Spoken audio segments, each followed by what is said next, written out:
तुम मुझे चाहो न चाहो कोई बात नहीं, तुम किसी और को चाहोगी तो मुश्किल होगी। ये गाने की कुछ लाइनें हैं। इलेक्शन कमीशन से ये नाराजगी क्यों है पवन खेड़ा साहब? नाराजगी नहीं है। जी। लोकतंत्र में हर संस्था को सवाल के लिए तैयार होना चाहिए और जवाब देना चाहिए, क्योंकि लोकतंत्र में जनता को जानने का हक है कि संस्था कैसे चल रही है। अरे हम तो अपनी पॉलिटिकल पार्टी के भीतर क्या हो रहा होता है वो हम जनता को के साथ साझा करते हैं। ये चुनाव आयोग क्या कोई छुई मुई है?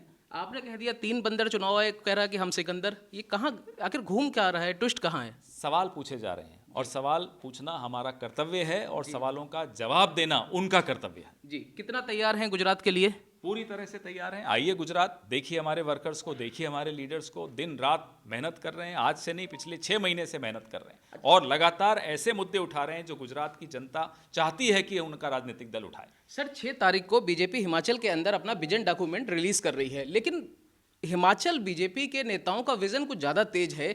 वहाँ के 21 से ज़्यादा वहाँ के विधायक और बड़े नेता वहाँ बगावत कर चुके हैं। आखिर उनका विजन किस तरफ है और आप कितना संतुष्ट हैं? आपको क्या लग रहा है? हमने पिछले सप्ताह शिमला में भारतीय जनता पार्टी की सरकार के खिलाफ एक चार्जशीट जारी की है। पहले उसका जवाब दे दें। उनकी विजन पिछले 5 साल हिमाचल की जनता ने देख ली और हिमाचल की जनता उस विजन को ठुकराने के लिए आतुर बैठी है। 2 डब्बा मिठाई का लेके बैठे हुए हैं। बिल्कुल 2 डब्बे हैं मिठाई के, आपको 8 दिसंबर को हम खिलाएंगे। चलिए, बहुत शुक्रिया हमारे से बातचीत करने के लिए।